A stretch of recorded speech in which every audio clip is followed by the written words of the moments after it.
The North Tower of the World Trade Center collapsed in 8.4 seconds. A steel beam in free fall from the 94th floor would hit the ground 8.4 seconds later. Steel falls through the air at the speed of gravity, but not through concrete. We can see the characteristic puffs of smoke of explosions in this video. Is this proof that explosives were placed in these buildings before the attack? Reopen the investigation and address the unanswered questions of 9/11.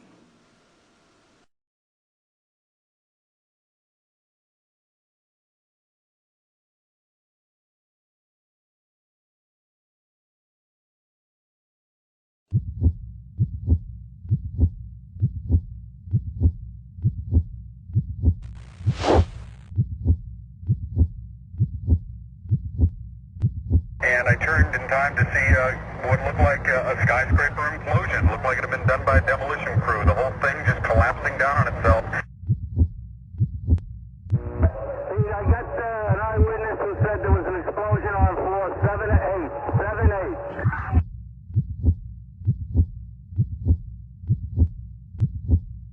We got another explosion on the tower, 1013, 1013. Number 2 has had a major explosion and what appears to be a complete collapse surrounding the entire area. You know, we heard this sound that sounded like a clap of thunder. Turned around, we were shocked to see that the building was, well, it looked like there was a shock wave ripping through the building and the windows all busted out. And, you know, it was horrifying.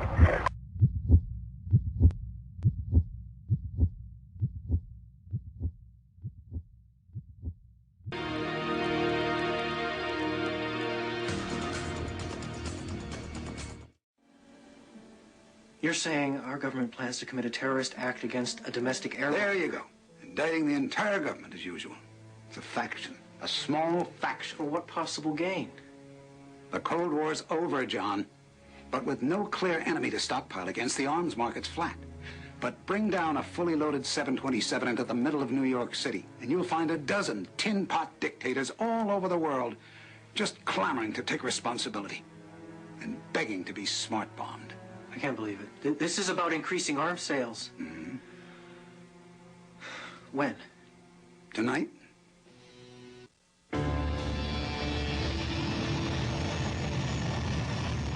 We need to know our flight plan. I'm mapping the data now.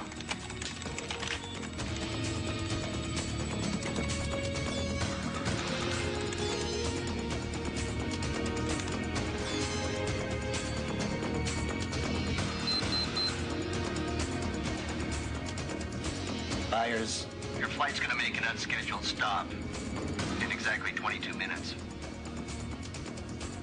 The corner of Liberty and Washington, Lower Manhattan. World Trade Center. I'm going to crash the plane into the World Trade Center. I'll tell the flight crew. What is this? My name is Bert Byers. I work for the government. I believe this plane has been commandeered. Sir, passengers are not allowed in the cockpit. I need you to return to your seat now. You don't have control of this plane, and I don't know if we can get it back. Turn off your autopilot. There may be a chance that we can override it. Sir, I'll be happy to contact your superiors in the government to confirm. Sir, damn it!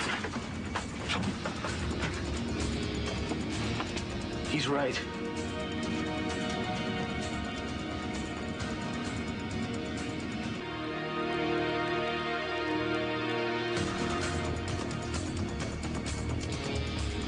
All right, try cutting electrical power. We've thought of that. We've thought of everything. Ladies and gentlemen, this is your captain speaking. We're experiencing some technical difficulties up here. At this time, we'd like you all to return to your seats.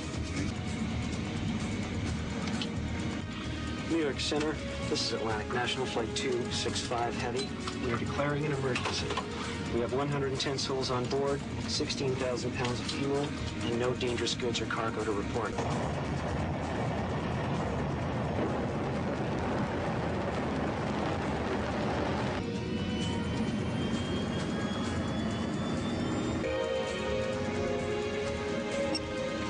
We've got manual override.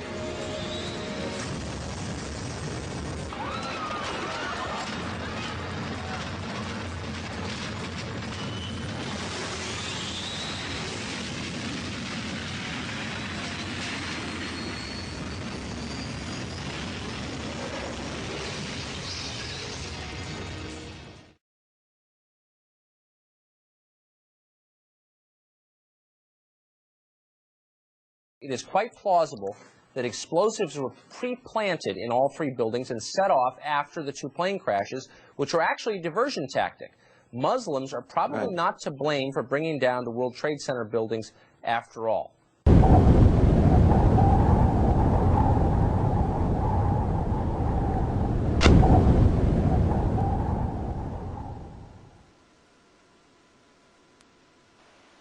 Everybody has seen photos of the attack on September 11th. These photos make it appear as if a few Arabs attacked America, and that the airplane crashes and fires caused the buildings to collapse. However, when we take a close look at how the buildings collapsed, it appears as if explosives were used. For example, dust shot out of some of the windows far below the collapsing area. This dust is caused by extremely high pressure, but it comes out of only a few windows.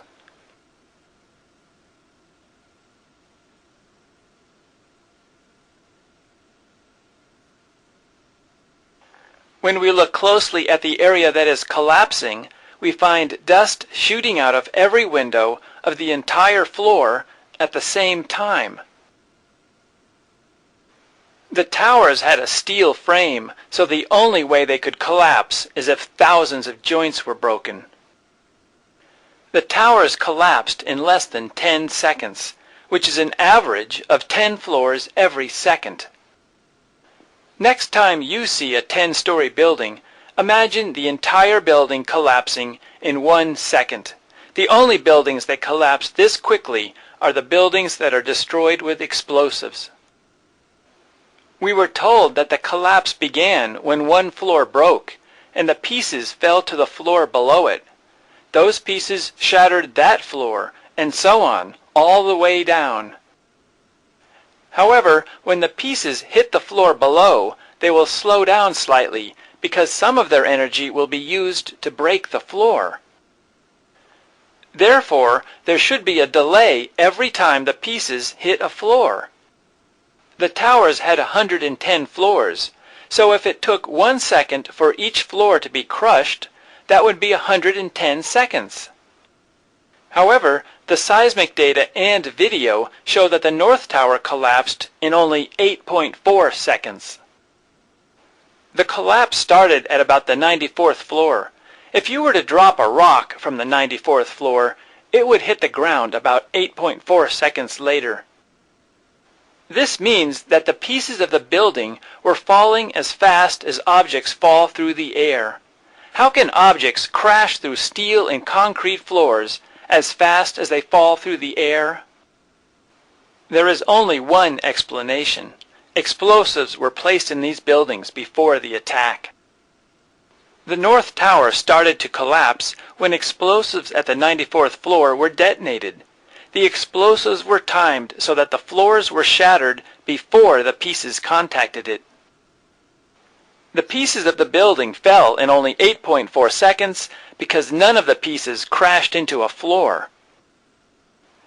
We were told that fire caused the towers to collapse, but no large building has ever collapsed from a fire.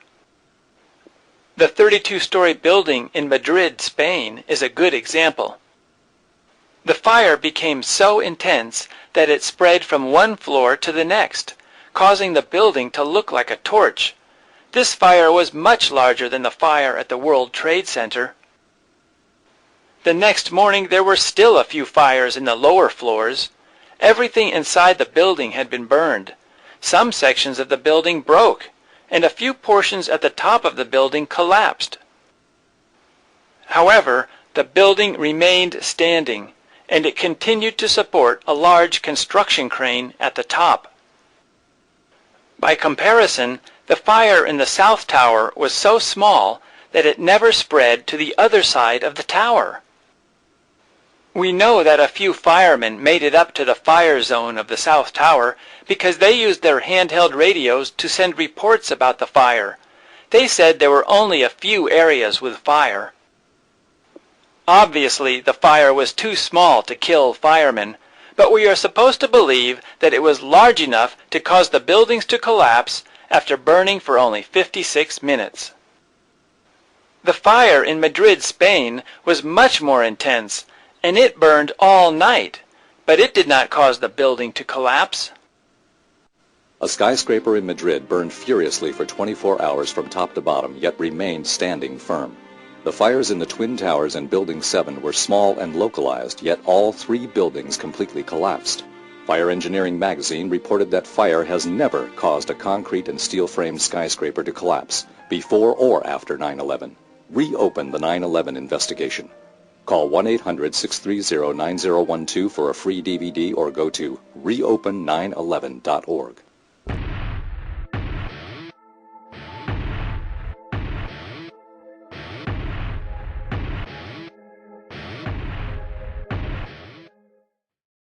Another suspicious aspect of the attack is the collapse of Building 7. This was a 47-story building with a steel frame. It was not hit by an airplane. It was across the street from the towers. Late in the afternoon, this building collapsed. The government investigated the collapse of this building. However, after 7 months of investigating, their conclusion was they have no idea why the building collapsed. A few months later, the landlord of the building, Larry Silverstein, announced on television that the fire department demolished the building. The government and news reporters should have asked Silverstein and the fire department to explain what happened to Building 7, but nobody asked any questions. The collapse of Building 7 is identical to the collapse of buildings that are brought down with explosives. The explosives shatter the joints that hold the building together, and the building falls down at free fall speed. Dust is produced at the base of the building. There is a tremendous amount of evidence that the government created the September 11th attack. We could spend days discussing all of it. My accusation that the towers were demolished with explosives is based on scientific fact, and you cannot disagree with it. For example, pieces of a building cannot crash through steel and concrete floors as fast as they fall through the air. The fact that those towers collapsed in 10 seconds is proof that explosives destroyed the towers. Building 7 also collapsed in a manner that can only be explained with explosives. This is why the government says they do not know why Building 7 collapsed. Anybody who looks at this evidence and continues to insist that fires caused the buildings to collapse is simply having a difficult time facing the possibility that a government could commit such a crime. Another reason it is difficult to believe the government created the September 11th attack is because none of the major news agencies are talking about it. Some reporters refuse to talk about explosives in the World Trade Center because they are afraid to expose the crimes of the American government. Another reason for the silence is that the television, magazines, and newspapers of America and Europe are controlled by a small number of people. These people prevent the reporters from talking about explosives in the World Trade Center. Instead of telling us about the explosives, they show lots of photos of Osama bin Laden. This creates anger towards Arabs, and it fools people into thinking that the Arabs are responsible for the attack. The news agencies are trying to manipulate emotions, not provide serious information. Building 7, 2 blocks from the World Trade Center, crumbled into dust at 5:25 on September 11th. It was not hit by aircraft, it had no significant fire, and no explanation for its collapse has been given. The collapse looks just like a typical demolition with explosives. Call 1-800-630-9012 or go to reopen911.org for a free DVD. Fox 40 News, first at 10. In tonight's Focus Report, were the 9/11 attacks a conspiracy? 3 Oneonta students say yes.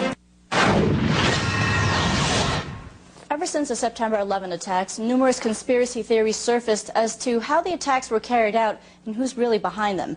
Tonight, Fox 40's Doug Koch spoke to a group of student filmmakers from Oneonta College who say they know the truth that lies beneath the rubble.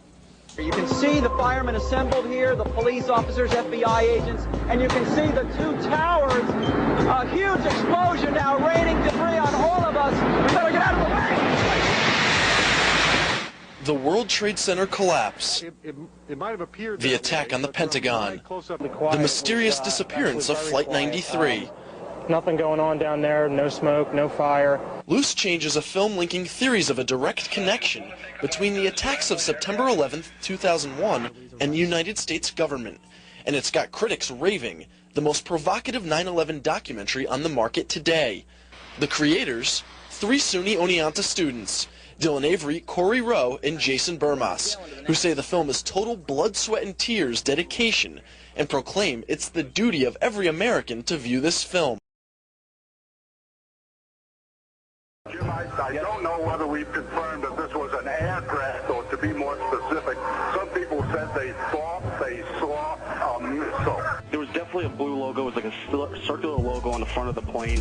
It definitely did not look like a commercial plane. I didn't see any windows on the side. Mark, if what you say is true, those could be cargo planes. You said you didn't see any windows in the side? I didn't see any windows on the side. It was not a normal flight that I've ever seen at an airport. It was a plane that had a blue logo on the front, and it did not look like it belonged in this area.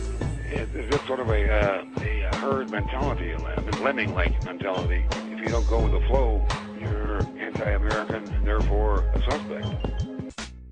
The Twin Towers were composed of 200,000 tons of steel, 425,000 cubic yards of concrete, 103 elevators, 43,600 windows, 60,000 tons of cooling equipment, and a 360-foot television antenna.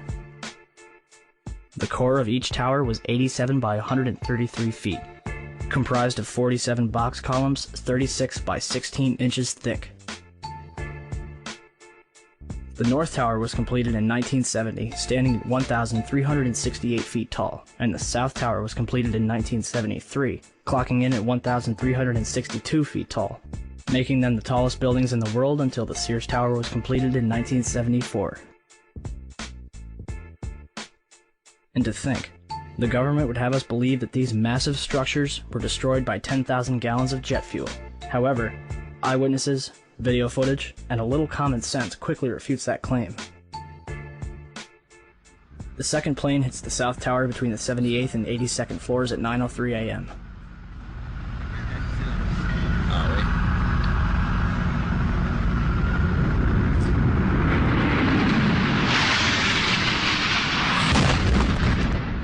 Barely hitting the southeast corner, the majority of the jet fuel exploding outside in a massive fireball. Yet, this tower collapses first, even though the North Tower was hit straight on and had already been burning for 18 minutes longer. Galileo's law of falling bodies calculates the time in which an object will travel a certain distance in complete freefall. Distance, d, equals 16.8 times time in seconds squared. The South Tower was 1,362 feet tall. 1362 equals 16.08 times 84.7, or 9.2 seconds.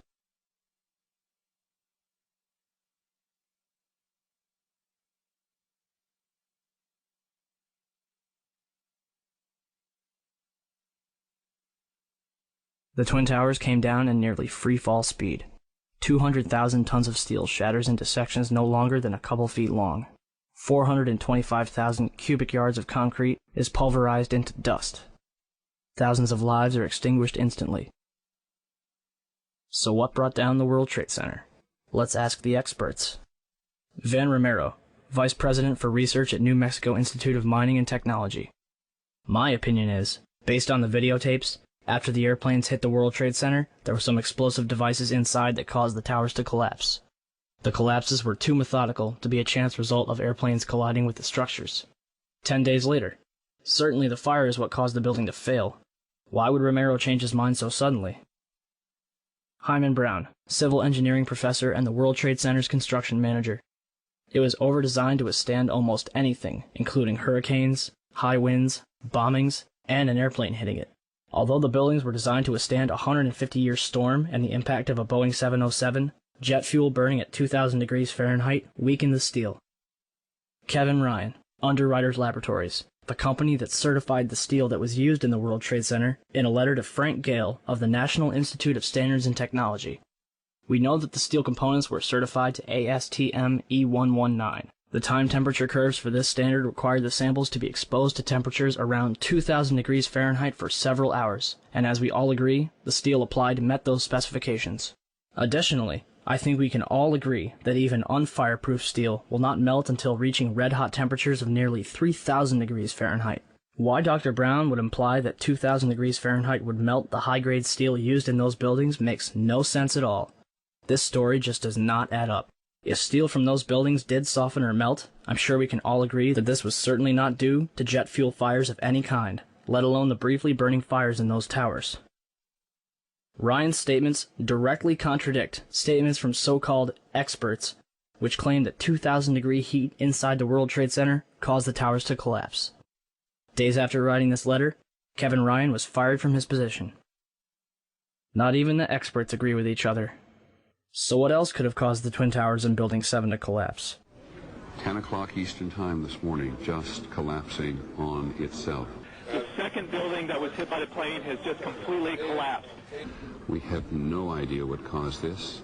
Almost looks like one of those planned implosions. As if a demolition team set off, when you see the old demolitions of these old buildings, it folded down on itself and it is not there anymore. If you wish to bring anybody who's ever watched a building being demolished on purpose knows that if you're going to do this, you have to get at the under-infrastructure of a building and bring it down. We heard another explosion, and I'm assuming that's the one that came from the lower level, since there were two. And I said, right, because it was like 18 minutes apart. Well, this is the first explosion, and there was a second explosion in the same building. There were two explosions. Okay. Federal agencies that were down there do believe that there was some sort of explosive device somewhere else besides the planes hitting. NBC's Pat Dawson is close to the scene of that attack. Pat? Just moments ago, I spoke to the chief of safety for the New York City Fire Department, Chief Albert Turry. He received word of the possibility of a secondary device, that is another bomb going off. He tried to get his men out as quickly as he could, but he said that there was another explosion which took place. And then an hour after the first hit here, with the first crash that took place, he said, there was another explosion that took place in one of the towers here. He thinks that there were actually devices that were planted in the building. The second device he speculates, was probably planted in the building. There were 2 or 3 similar huge explosions, and the building literally shook. You literally shook at the base of this building. First one and then the other. Some say after secondary explosions. When a big explosion happened, all of a sudden the elevator blew up, smoke. I dragged the guy out. His skin was hanging off, and I dragged him out, and I helped him out to the ambulance. Walking down the stairs, we made it to the 8th floor. Big explosion. Blew us back into the 8th floor. Just get out of the tunnel and it blew. The subway tunnel? Yeah. Tell us what's happening out there. We just witnessed some kind of secondary follow-up explosion on the World Trade Center number 2, the one. Secondary. We understand now there has been a secondary explosion on Tower 2. There was another major explosion. The building itself, literally the top of it came down, sending smoke and debris everywhere. Collapse. 5 blocks from the World Trade Center, and we were standing here when there was some sort of collapse or explosion. Do you know if it was an explosion or if it was a building collapse? To me, it sounded like an explosion. When I tried to save people, the moment we heard a big explosion coming down, everything just went black. Everything came down, glass started popping, and people got hurt, stuff went on top of them, and it was a big explosion, and everything got dark, real dark, like snow. The FBI is here, as you can see. They had roped this area off. They were taking photographs and securing this area just prior to that huge explosion that we all heard and felt. Coming over our radio, get out of the area, the second tower is coming down. They tell you the second tower is coming down? Yes, it's about to collapse. At 10:30, I tried to leave the building, but as soon as I got outside, I heard a second explosion. and another rumble, and more smoke, and more dust. I ran inside the buildings, the chandelier shook, and again, black smoke filled the air. Within another 5 minutes, we were covered again with more silt and more dust. And then a fire marshal came in and said we had to leave because if there was a third explosion, this building might not last. We just saw that as well. The second tower, the only one that was standing, tower number 1, just we saw some kind of explosion, a lot of smoke come out at the top of the tower, and then it collapsed down onto the streets below. Firefighters described 2 events consistent with a controlled demolition: bright flashes from inside the building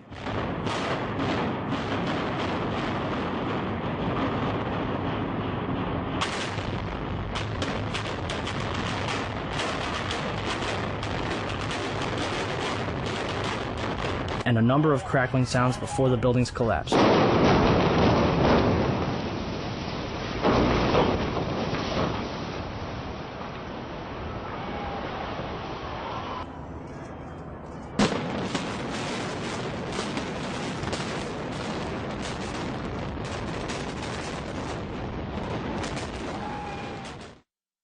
Do you still think that jet fuel brought down the World Trade Center? In all the videos of the collapses, explosions can be seen bursting from the building 20 to 30 stories below the demolition wave. Here,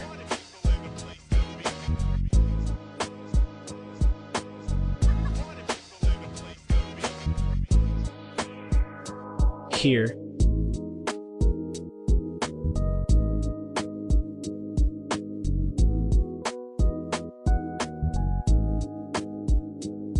here,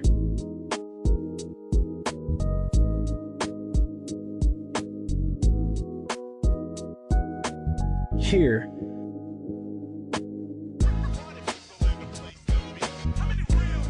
here,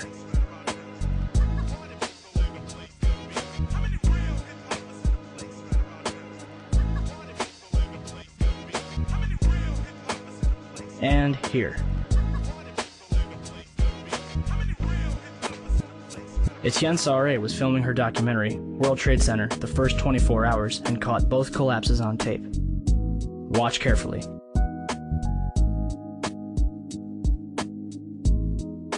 The tripod shakes 12 seconds before the North Tower begins collapsing. And something is knocked off the right-hand side of the building.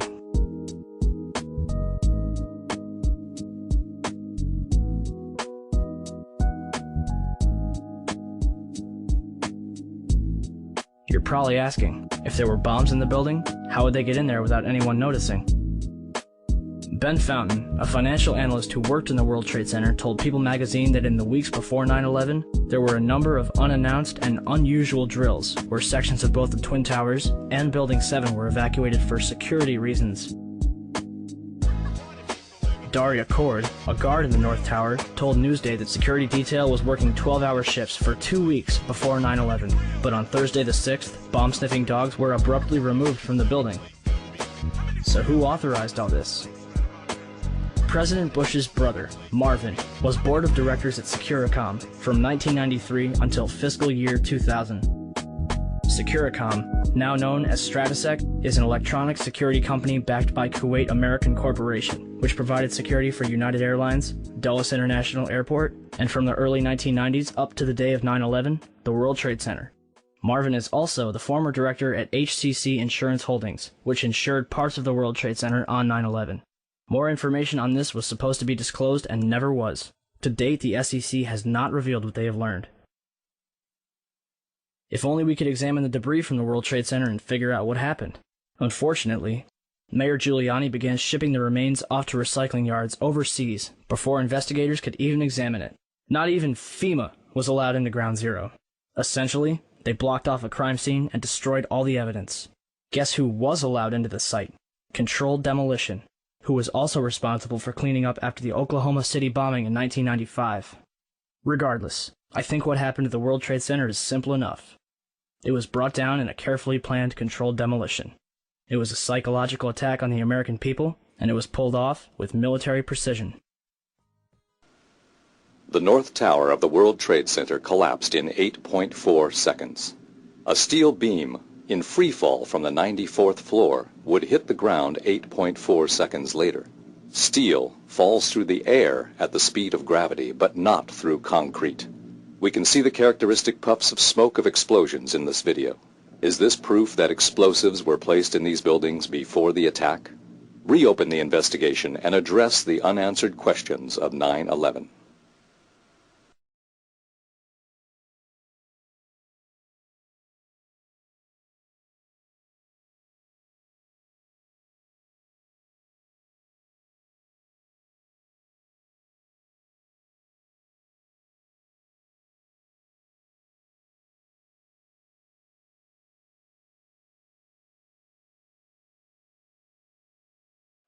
Witnesses reported an earthquake-type rumbling and street-level dust clouds before each tower fell. These claims were ignored and disregarded because no video evidence was available.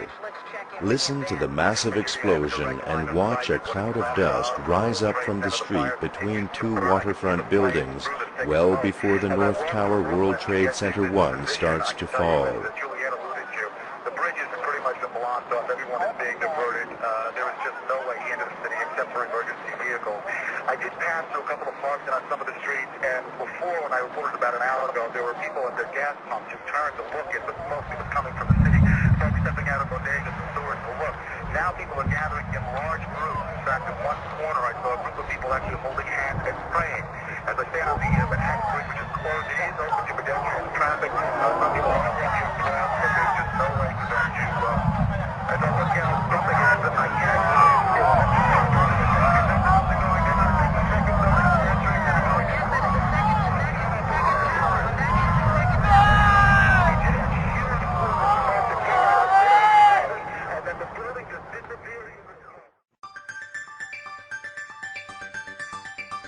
Rick moved to the Frank Sinatra Pier to continue filming the North Tower, located across the Hudson River from the World Trade Center site on Manhattan Island.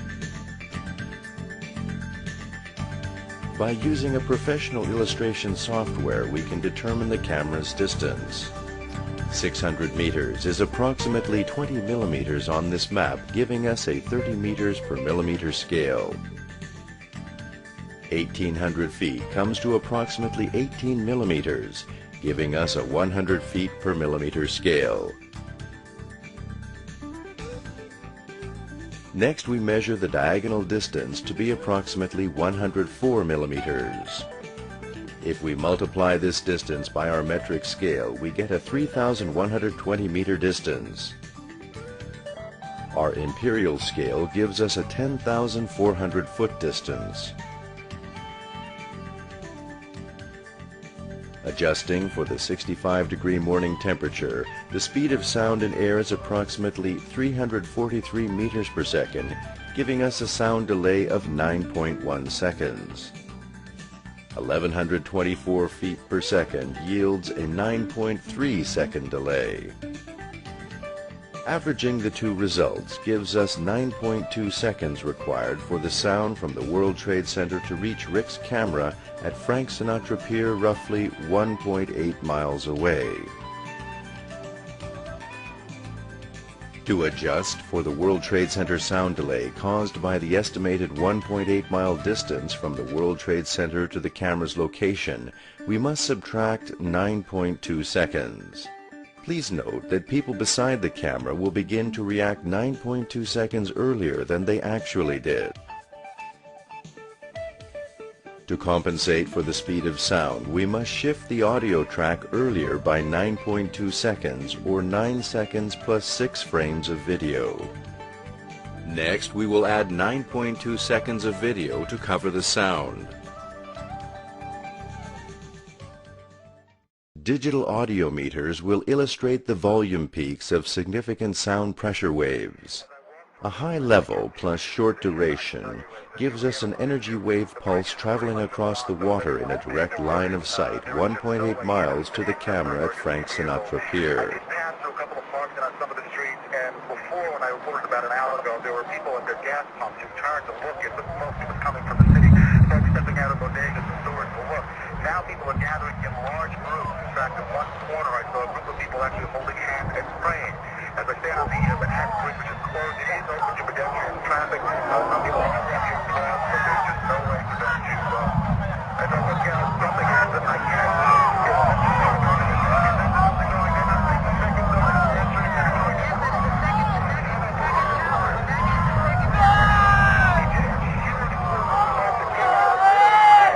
And then the building just disappeared in the smoke. It was an incredible sight. I come around with a thing of I cannot even describe it. It's one of those rare moments where you just can't describe it. It looked as though it was a puff of cloud, almost like a firework explosion of cloud. No noise with it. And then all of a sudden, I just blinked my eyes. I looked up at the 500 people in the background going, oh my God. And the second building appeared to have. This time, we will record when the sound meters peaked to determine the timing of the strongest sound pressure waves. The original digital sound recording contains very significant peak events of short duration, typical of drum beats and high-speed, high-power explosives. The first massive sound peak at -17 seconds is followed by clouds of smoke and dust rising from the base of the tower. An internal and cascade series of sharp peaks are also evident before and during the tower's fall. Everyone is being diverted. There is just no way into the city except for emergency vehicles. I did pass through a couple of parks and on some of the streets, and before, when I reported about an hour ago, there were people at their gas pumps who turned to look at the smoke that was coming from the city.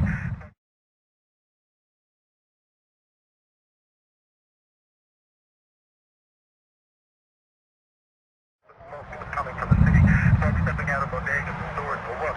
Now people are gathering in large.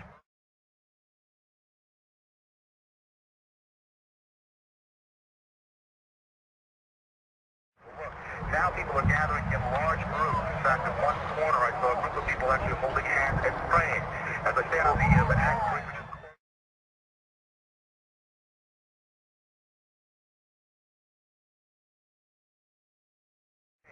As I stand on the access bridge, which is closed, it is open to pedestrian traffic. Some people are walking around.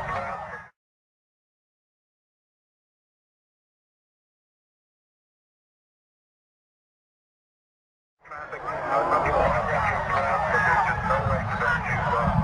As I look out, something.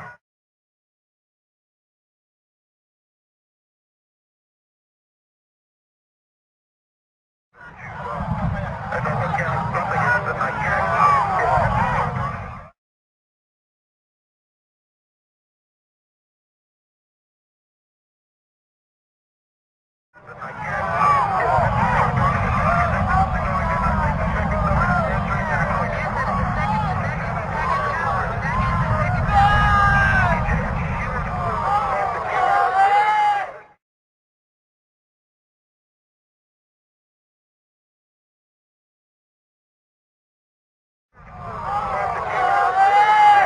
And then the building just disappeared in the smoke.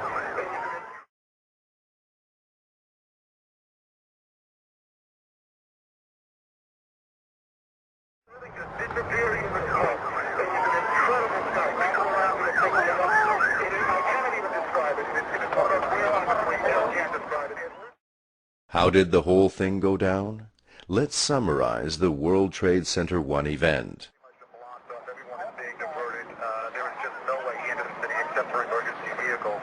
I did pass through a couple of parks and on some of the streets, and before, when I reported about an hour ago, there were people at their gas pumps who turned to look at the smoke that was coming from the city. Folks stepping out of bodegas and stores to look. Now people are gathering in large groups. In fact, in one corner, I saw a group of people actually holding hands and praying. As I stand on the access bridge, which is closed, it is open to pedestrian traffic. Some people are walking around, but there's just no way for them to. As I look out, something happens. I can't.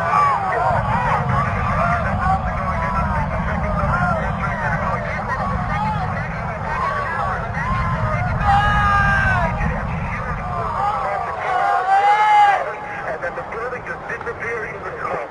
It was an incredible sight. I come around with a thing of I cannot even describe it. It's one of those rare moments where you just can't describe it. It looked as though it was a puff of cloud, almost like a firework explosion.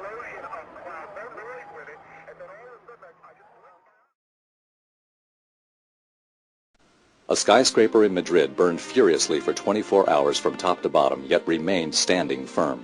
The fires in the Twin Towers and Building 7 were small and localized, yet all 3 buildings completely collapsed. Fire Engineering magazine reported that fire has never caused a concrete and steel-framed skyscraper to collapse, before or after 9/11. Reopen the 9/11 investigation. Call 1-800-630-9012 for a free DVD or go to reopen911.org.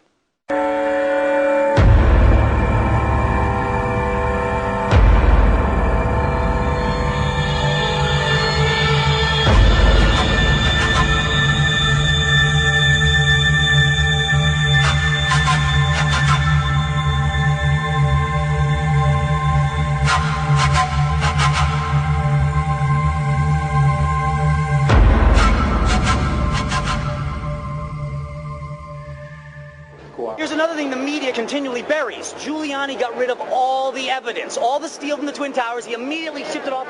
Giuliani's a former U.S. prosecutor. He knows a thing about keeping the evidence in a crime scene. And Giuliani suddenly got rid of every piece of evidence. He melted down all the steel, and the media didn't report it. That's not interesting. The families had to go testify to Congress to say, FEMA, you got to stop Giuliani from doing this. They tried to get Congress to stop Giuliani, and Giuliani said, oh, I didn't know anybody wanted me to keep any of the evidence. Well, my simple message is this. Again, Americans, wake up. You know your media lies to you every day. Your government has on record for hundreds of years lying to you every day. That's all I ask.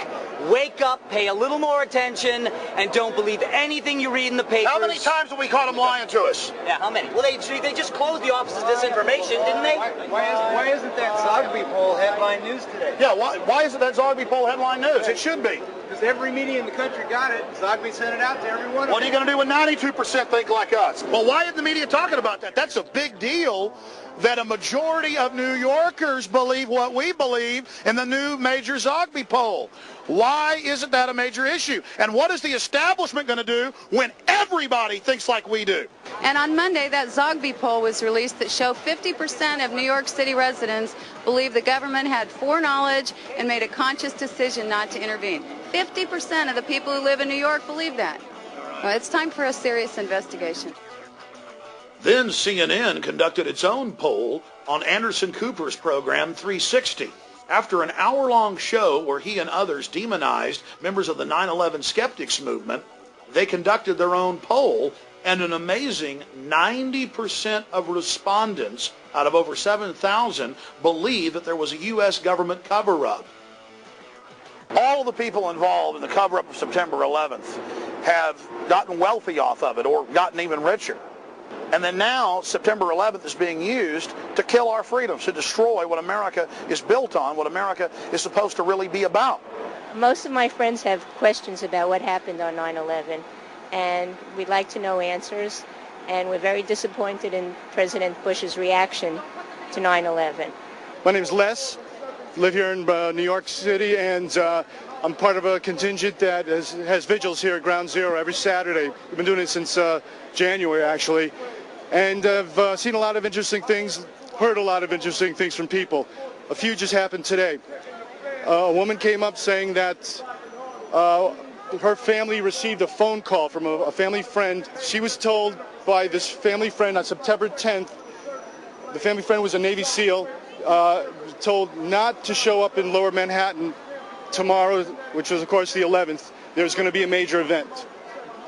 MSNBC investigated the hundreds of reports of individuals in the towers being told not to go to work that day or being told to get out early that morning. And they found out that, yes, it was not an urban legend. It was true. They found hundreds and hundreds and hundreds of witnesses. And then the Israeli instant messaging company, Otago, admitted publicly, told Haaretz, one of the biggest papers in Israel, that yes, they got a warning and instant messaged hundreds of their employees in the towers and told them to leave the building 4 hours before the planes slammed into it. This is on the record and cannot be ignored. Students pointed up at the towers and told their school teachers in the weeks before 9/11 that those buildings are about to come down. They're about to be destroyed. And then on top of this, we have the public officials being warned. Total evidence of prior knowledge. And while we were in New York, we talked to dozens of eyewitnesses who had been personally warned themselves but were afraid to come public. Some have been told to keep their mouths shut. I was a rescue worker. I will say that I spoke to a cop on 9/11 who said that it was going to come down. I don't know how he knew that. He did tell me before it happened, before the fact that it was coming down. The widows from the police department and the fire department were standing at the new school and back for the 2 days, and they were screaming at the media, please pay attention. We got phone calls. We listened that their husbands or their children were saying there's explosives coming on like the 23rd, 26th floor before the buildings went down. And the media started laughing and said, we have no time to hear you.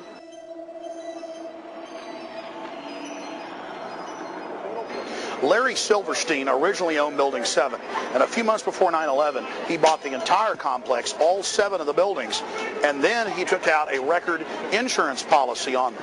Building 7 and what happened to it is so important because the official story is 2 jets flew into the buildings, we all agree on that, and that their jet fuel caused the steel to melt and caused them to collapse. But then we look at Building 7, which was the furthest away of any of these buildings from Tower 1 and 2, and it wasn't even damaged, but later that afternoon caught on fire. Now they've rebuilt Building 7. Here's Tower 1 and 2. Obviously, you all know those were hit by jet aircraft. And then we have Building 7, the furthest away from all the other buildings. Building 7 was 47 stories tall. Building 7 was not hit by an aircraft. Building 7 did not catch fire from these buildings. But later in the afternoon, mysteriously, it caught on fire. And then after 4:30 p.m., the firefighters told everybody to get back. They were, quote, going to pull the building, the demolition term for demolishing one. They told Associated Press reporters, get back, we're going to pull it. And this building that wasn't hit by a plane, that had no damage to it, collapsed symmetrically. Building 7 was a block away where my hand is. But the red flashing square is where Bankers Trust still stands today. It had Tower 1 fall onto it, but just had light damage. The owner, Larry Silverstein, of the entire complex, got on TV and said that they had blown up Building 7. He said they pulled it, demolition. Well, Silverstein owned them all. Oh, Silverstein owned all the buildings. Yeah. How many buildings are gone? All of them. How many is that? That's right. That plane wasn't, that building wasn't hit by a plane. 9 buildings are gone. Yeah. Thousands of people lost their lives. That building. Hundreds more. No. And there's an official U.S. government plan to carry out the attacks. He imploded that building on himself. He admitted it. He said it on television. He brought that building out. Yes. Larry Silverstein. So you understand? Larry Silverstein on America Rebuilding on PBS said that they blew up Building 7. They blew up 7. Even though. Hey, he saw it. Did you see it on PBS? Yeah, he pulled it. He said on PBS, he said, we pulled the building. PBS. Oh, yeah, he pulled the building. Pelted by debris when the North Tower collapsed. 7 burned until late afternoon, allowing occupants to evacuate to safety. I remember getting a call from the fire department commander telling me that they were not sure they were going to be able to contain the fire. And I said, you know, we've had such terrible loss of life. Maybe the smartest thing to do is pull it. And they made that decision to pull, and then we watched the building collapse.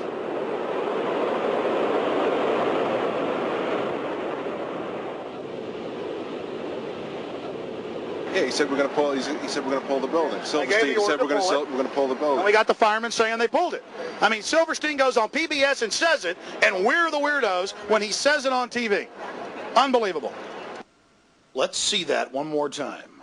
Maybe the smartest thing to do is pull it. And they made that decision to pull, and then we watched the building collapse. It takes demolition experts weeks to prepare for the destruction of a building. How do they do it on 9/11 in just a few hours? In the tragic days after 9/11, many prominent engineers across the world went public and said there's no way that fire destroyed any of those buildings. It's never happened to a modern building. Buildings have burned for 6-7 days before, and it hasn't happened. The answer was hidden in plain view. Larry Silverstein went on PBS and said that they had pulled the building, demolition term for destroying it. In fact, the local public radio station was told that they were going to demolish Building 7. But since then, the public has been told to be quiet, not to ask questions. And the government hasn't even given us an official story of why Building 7 fell. They say they think fire caused it to fall. And in case you're wondering what pull it means, here's another example, where they again use the term pull it to mean controlled demolition of buildings. Months after 9/11, the remains of 4, 5, and 6 were destroyed.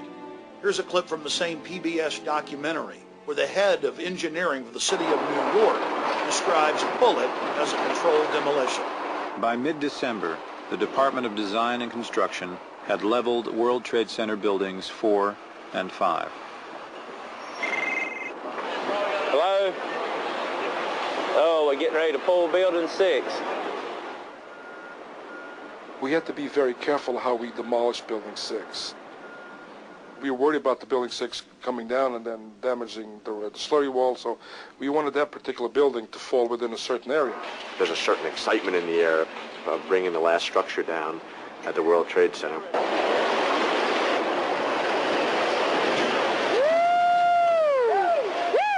Seconds after 7 collapsed, this is what Dan Rather had to say about it.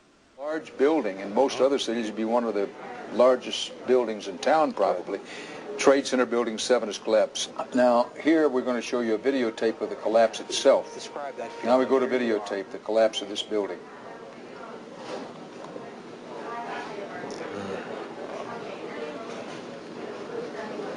It's amazing. Amazing, incredible, pick your word. For the third time today, it's reminiscent of those pictures we've all seen too much on television before, when a building was deliberately destroyed by well-placed dynamite to knock it down. Just in case you missed it, here it is again. Deliberately destroyed by well-placed dynamite to knock it down. Deliberately destroyed by well-placed dynamite to knock it down. This is a photo taken 1 second into Building 7's collapse. Notice the crimp. If we look at other controlled demolitions, we see that they first blow one of the central columns so the building falls in on itself. If you don't do this, the building falls outward and has a wider collapse radius and can damage surrounding structures. This was not the case with Building 7. Building 7 had a classic crimp or wedge. Its central column was blown out first, so it didn't structurally damage buildings just a few feet away from it. Building 7, while I was listening to live feed from our local public radio station later in the afternoon, they talked about Building 7. Building 7 was fine. There was no airplane that hit it. And then they even began to ruminate on the air about demolishing the building. I said, well, I don't know. I mean, you can put out fires. You know, why would you talk about demolishing a building that, you know, it wasn't hit by anything? You know, the fires weren't bad or anything like that. What was in Building 7? Well, the Department of Defense, the Central Intelligence Agency, FEMA, U.S. Secret Service, Securities and Exchange Commission, and the city's main command bunker overseeing the entire operation. That's what was in Building 7, a structure that was over-engineered, that could stand thousands and thousands and thousands of degrees of temperature for days if need be. But it collapsed in just a few seconds. Here we are, smack dab, right in the middle of Silverstein Properties. In the next few minutes, we're going to talk about Mr. Silverstein and go over the history of the World Trade Center complex and some very serious questions that need to be answered. You know, it's interesting to note that Larry Silverstein bought this building many, many years ago. This was the only building he bought in the complex. But 2 months before 9/11, he bought the entire complex, all 7 buildings, and took out a record insurance policy on them for over $3 billion, which he's now been paid. In fact, he tried to get even more. He wanted $7 billion on an original $200 million investment that they made on the entire complex when he leased the whole structure. Mr. Silverstein did quite nicely in his investment. Also, Mr. Silverstein, quote, with a shadowy group of investors, according to the Chicago Tribune, just bought the Sears Tower, one of the next big targets the government's been saying. We hope and pray that nothing ever bad happens, and that's why we're here exposing who may have motives in not stopping further events. The command center for Rudolph Giuliani was in this building. Rudolph Giuliani had his command bunker in this structure, and so did the CIA. It wasn't just the city of New York. The CIA, the FBI were all based in this building. And Rudolph Giuliani told ABC News that he got a call that morning about 8 hours before this collapse, before a fire even started, and was told, get out of Building 7. And he left to a FEMA command base that had already been set up the night before, which he's now admitted in congressional testimony, right down the street by the harbor. lot of interesting timing. And since 9/11, Giuliani's gone into the terror fighting business, and he's made hundreds of millions of dollars with Giuliani and Associates. Interesting. And then, of course, we have George Bush's youngest brother, Marvin Bush, running security on the complex. And, of course, his contract, by the way, ended on the morning of 9/11. So that's another interesting facet to all of this. None of it adds up. But guess who ran security on these buildings? Marvin Bush, brother of the president, son of the former president, or the former CIA director. Marvin Bush ran security for this whole complex. This whole complex. And guess when his 2-year contract ended? This is the Associated Press on September 11th. And where did the media pick up on this story? From Barbara Bush's own memoir, Reflections. She wrote about it in the book. Then you have the firefighters telling Associated Press reporters to get back, to get away from the building, that Building 7 was about to come down. And then it magically did come down. And then the University of New York and the U.S. Geological Survey, federal and state, both seismographs picked up explosions going off, the classical pattern of a controlled demolition. He said that they made the decision on the afternoon of 9/11 to go ahead and pull or demolish Building 7, and that they gave the order and watched the building go down. Building 7 is further away from the towers and was not hit by planes. It's further away from the towers than buildings right across the street like the Millennium Hilton and others. So if your building's owned by Larry Silverstein, it collapses because he's got a big fat insurance policy. But if your building's closer and owned by somebody else, it doesn't get damaged at all. Why is the story of Building 7 so important? Why have we spent so much time on it? Because the official story is that the 2 planes that hit Tower 1 and 2, the big 110-story buildings, caused them to collapse, even though a modern steel building had never collapsed from fire. But then we have Building 7 that was further away than any of the buildings in the complex that later in the afternoon got a few small fires in it and collapsed. Now they have almost rebuilt Building 7 on the exact same spot. And look, buildings right next to it, even though it collapsed on fire, didn't even get that much damage. And then we have this huge building that was right beside Tower 1 and 2 that was hit by giant chunks of the building that did catch on fire, but nothing collapsed.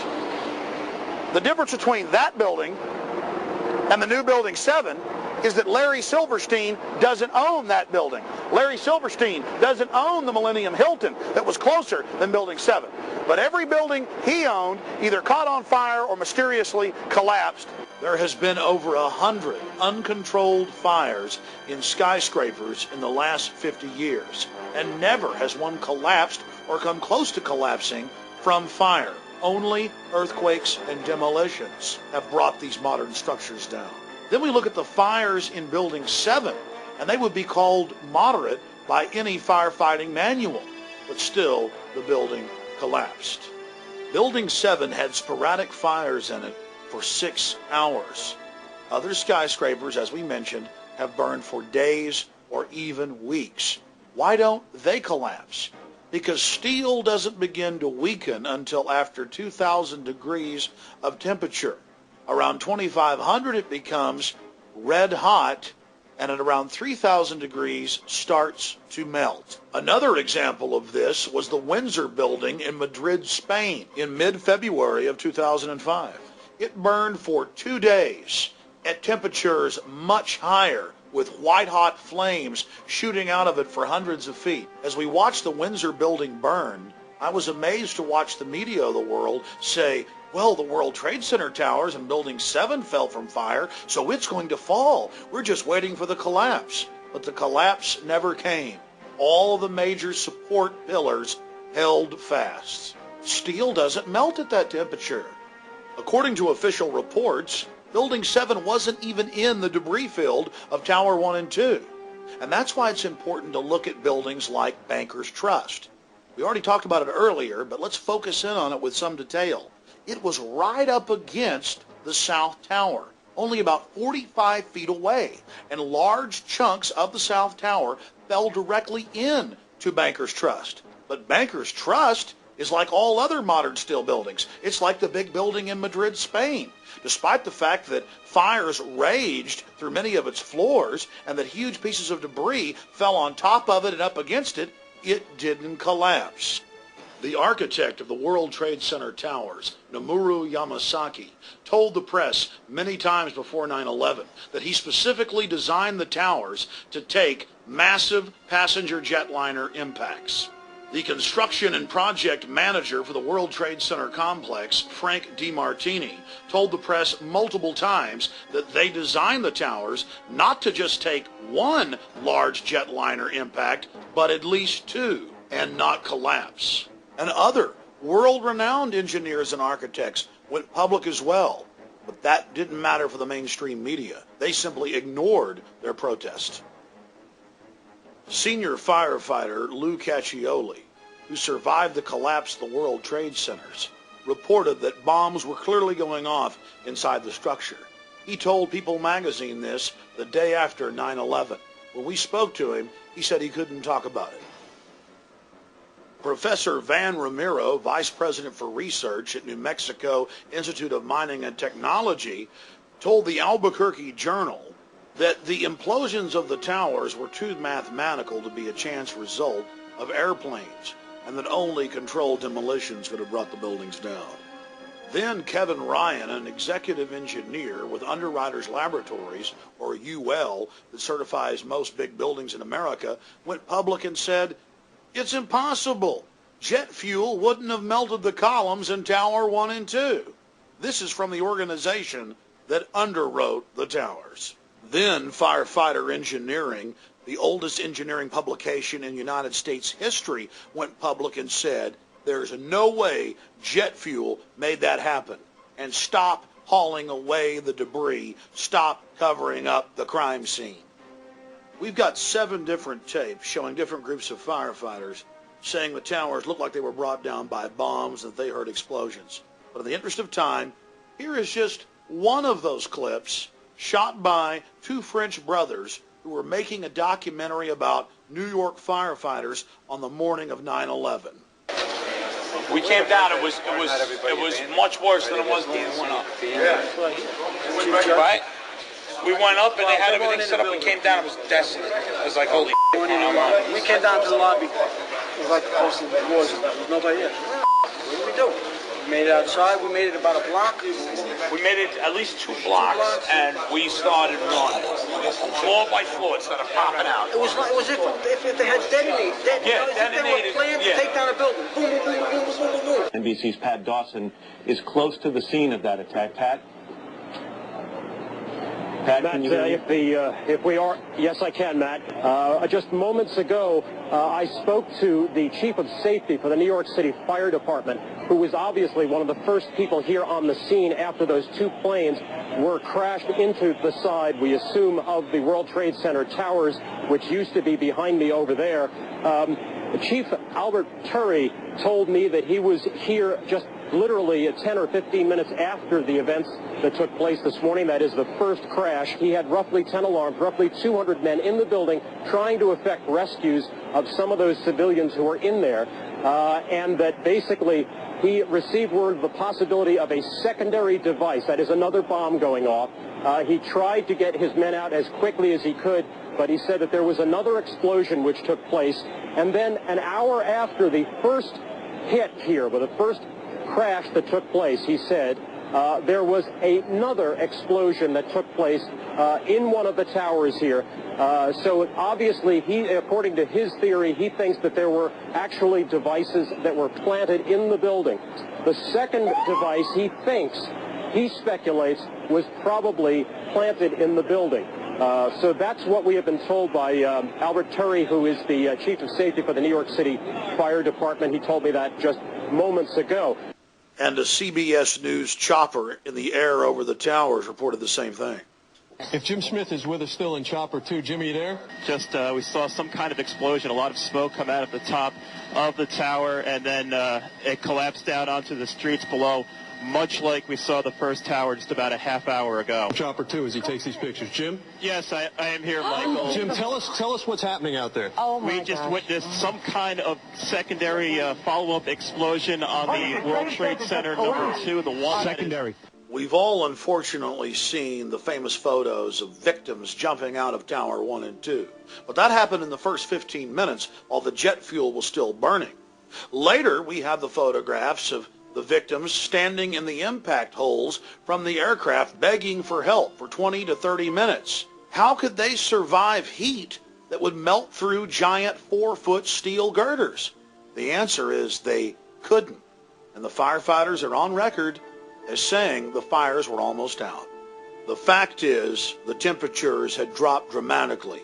The fires were almost extinguished. The people were in the open wounds in the sides of the buildings begging for help. Help that did come in the form of the valiant firefighters who had the buildings blown up around them. The tape you're about to hear is from the grave, as a valiant firefighter reports that the fires were almost out.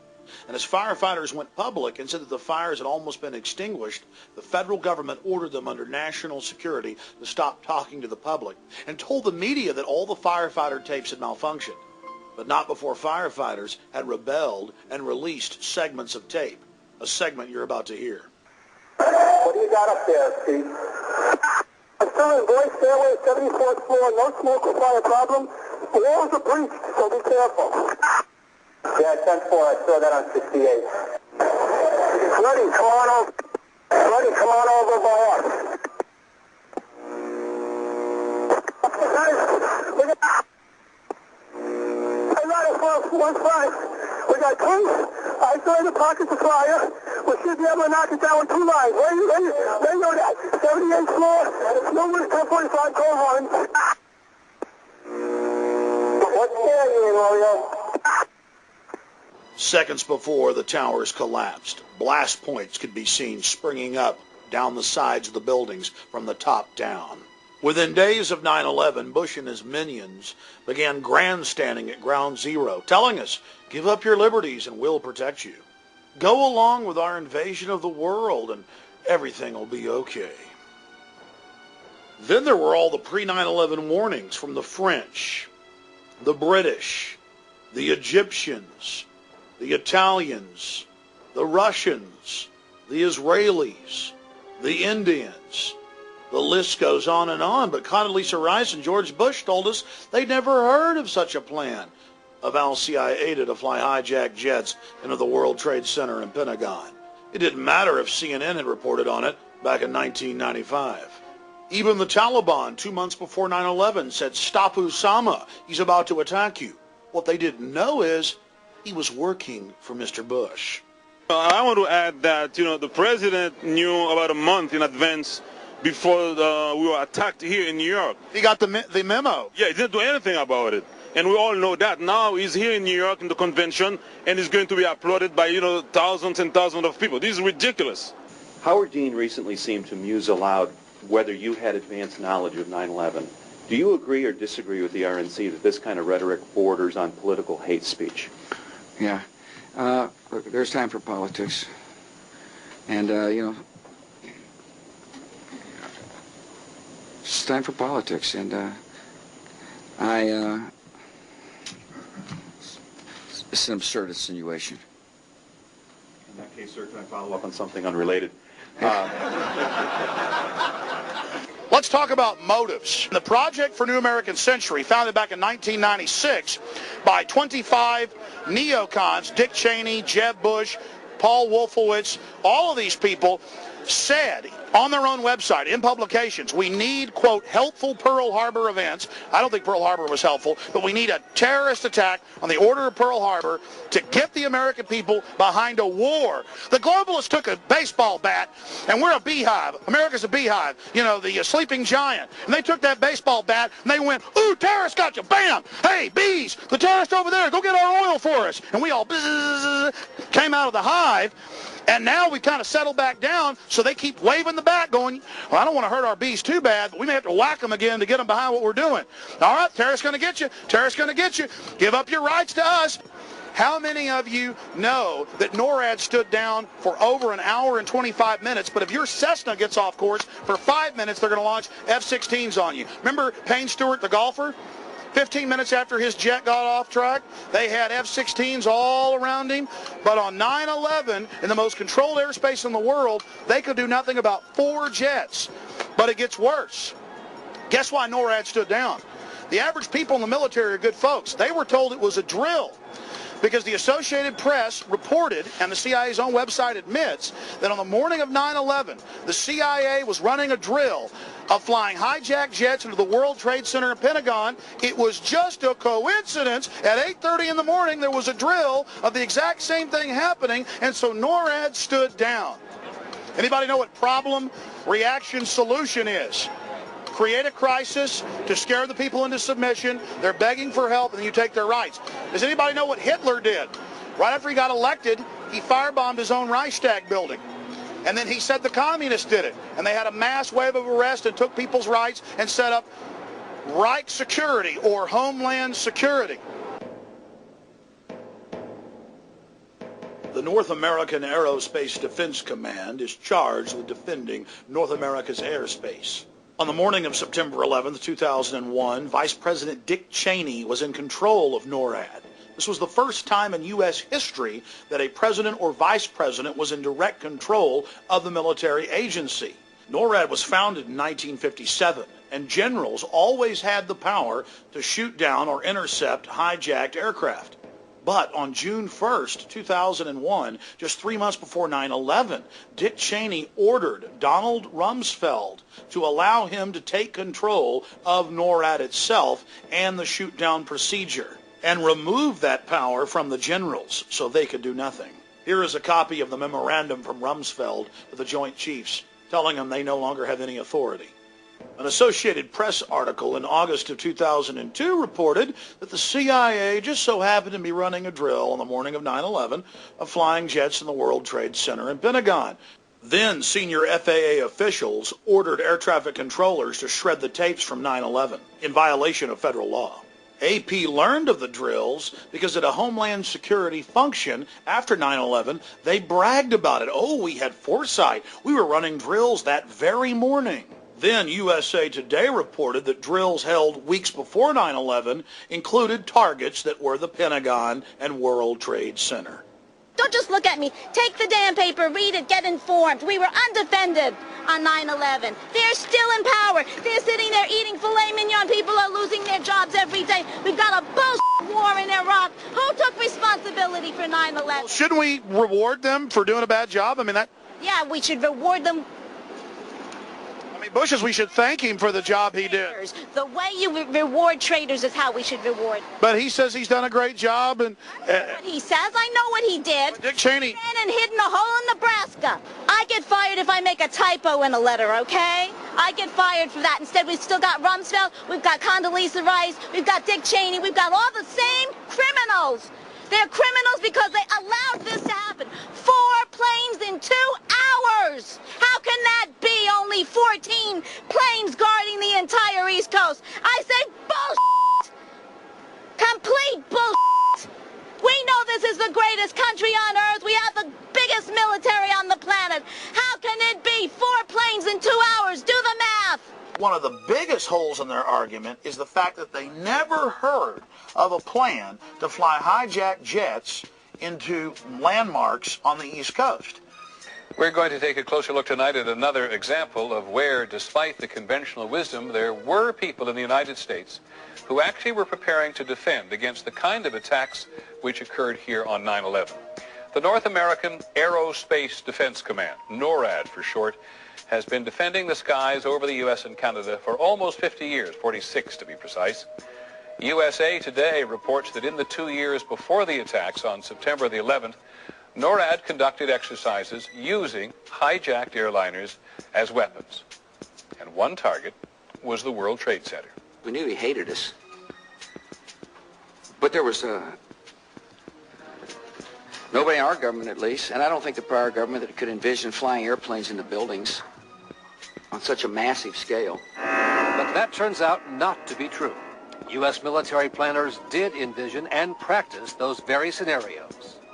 As reported by USA Today, the North American Aerospace Defense Command, NORAD, conducted exercises with fighter jets, simulating hijacked planes flown into the World Trade Center in the 2 years before the attacks. And so then I saw Condoleezza Rice get up on TV and say, we had never thought, we had never heard. Why, that's a ridiculous conspiracy theory to say that. Pentagon planners also envisioned the attack on the Pentagon 5 months before it happened. The Pentagon had a drill in November of 2000 simulating a hijacked jet being flown to the Pentagon. So between all the drills before 9/11 and the drill on the morning of 9/11, air traffic controllers thought that it was a simulation. Hijacked aircraft headed towards New York. Is this real world or exercise? No, this is not an exercise, I'm a test. And now respected rescue workers who worked the World Trade Center site say that they found 3 of the 4 data recorders and were ordered to load them on FBI vehicles and keep their mouths shut. Why would the feds want to cover up what was on those recorders? Thousands of years ago, when a crime was committed in Rome, the judges would ask one question, qui bono, or who stands to gain, who profits? And when we look at 9/11, the answer is clear. Let's look at what the Bush family was doing in the days before 9/11 and on 9/11, and it's quite revealing. Marvin Bush was in New York City running security for the World Trade Center complex. Former President Bush was in D.C. at the Ritz-Carlton for a Carlyle Group function, sitting at the head table with the head of the bin Laden family. 2 days before 9/11, Governor of Florida, Jeb Bush, declared unprecedented martial law in Florida. He didn't make the announcement until September 11th. Then we have the CIA-controlled head of Pakistani intelligence, General Mahmoud Ahmed, arriving in Washington, D.C. on September 13th, just days after he wired, the New York Times admits, $100,000 to the supposed lead hijacker, Mohammed Atta. For the week he was here, preceding 9/11, he met with CIA Director George Tenet, the heads of the House and Senate Intelligence Committees, Porter Goss and Senator Graham. By the way, Porter Goss has now been made head of the CIA. On the morning of 9/11, he was actually having breakfast with Senator Bob Graham and Porter Goss. What is the money man behind Mohammed Atta doing meeting with all the intelligence heads? In the days after 9/11, the public was told that we were going to be able to catch whoever was behind September 11th because they had engaged in record put options against American and United Airlines. But when the money trail led back to CIA-controlled companies headed up by people like Buzzy Krongard, number 3 at the CIA, the story was dropped like a hot potato. But that doesn't stop Buzzy from still going public and defending people like Osama bin Laden. He's told the Times of London and many other publications that we should just leave Osama bin Laden alone. Let him go free, that we've got a problem if we want to capture him.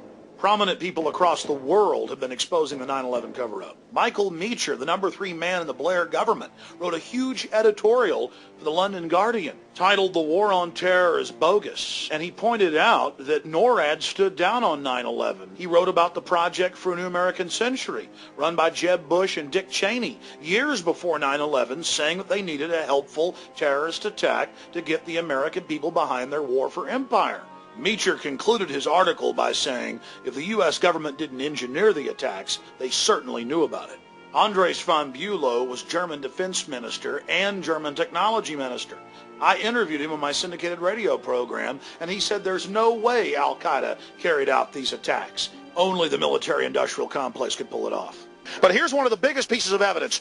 You all heard them say that a paper passport fell out of one of the towers and was picked up by a police officer on the street. This plane flies into the building, explodes with jet fuel out of the guy's jacket, goes through the fireball, through the side of the plane, out of the burning building, out of the fire shooting out, and comes down to the ground unscathed. But something happened. For 6 months they reported they had this passport. Boy, we've got it, we've got the proof. And then the guy stood up and was alive in the Middle East, and they pulled it and said, oh, that was a mistake. He wasn't a hijacker, and the story just disappeared of the passport. Because believe me, this establishment could care less about you. The EPA found all the asbestos. The EPA, guys, said that there was asbestos and people were getting sick, and there was going to be $90 million for the police and firefighters for medical treatment. And Bush came in and had that blocked. Now that's mainstream news. And now of the 14 search and rescue dogs, 8 of them have died from cancer. In summation, it's important to note that we only covered a tiny portion of the facts and evidence that clearly shows that 9/11 was an inside job. Number one, the official story of 9/11 has been completely disproven. At every point, we've caught them lying, manufacturing evidence, or covering up evidence. From high-level government inside sources and publicly available facts, we now have a very clear picture of how 9/11 was carried out. Number one, we know that the men who were on board the aircraft, who were supposedly the hijackers, had their houses, cars, credit cards paid for by the U.S. government. They were, in truth, agents taking part in drills and nothing more. Supposed computer malfunctions at American and United ensured that all 4 planes only had 20% occupancy on board, on a day when flights on the East Coast were an average of 80% full. Once the decoys, known as hijackers, were on board the planes, a gas was released, knocking out the occupants of the aircraft. Then a small criminal group, in control of remote control systems patented for over 20 years, took control of the aircraft and flew them into the World Trade Centers and Pentagon. The CIA-controlled drills that morning confused NORAD for over an hour until it was almost too late for them to shoot down the hijacked planes. I said almost too late. When they did find out, Dick Cheney wouldn't let the planes fly over 350 miles an hour, so 3 of the aircraft were able to hit their targets. The 4th wasn't able to because our sources in the Pentagon have told us generals didn't follow their orders and had Flight 93 shot down. If it would have hit its target, the Capitol, the government would have been completely decapitated and the president could have declared total martial law. By the grace of God, everything didn't go as planned. And so now the globalists have spent the last 3.5 years trying to cover up the sloppy job they did on 9/11. They're counting on the public not being able to face the horror of what really took place so they can carry out another, even more devastating attack and finish the job they started, enslaving America and using the country as an engine to take over the planet. The only thing that can stop them now is the American people having the courage to face the truth about 9/11 and to expose it. If we don't, they're going to continue to use problem, reaction, solution. And it's going to be sad to watch the American people after the next attack going to the very killers that carried it out, begging them to protect them. And it's sad to see the deaths of these 2,800 plus people being used to sell a police state in America. You know, Bush says the terrorists attacked us, whoever the terrorists are, because they hate our freedom.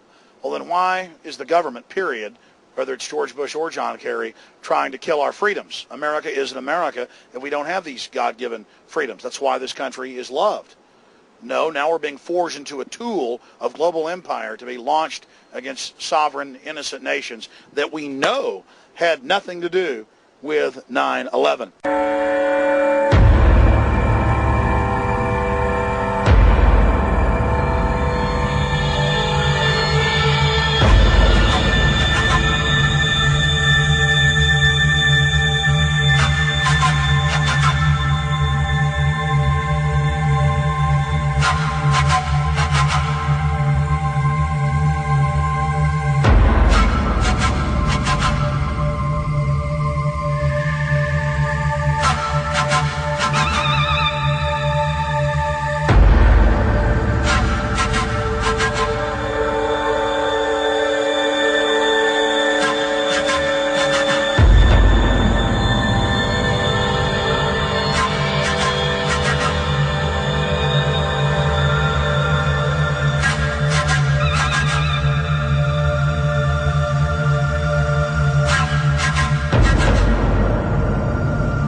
Bye.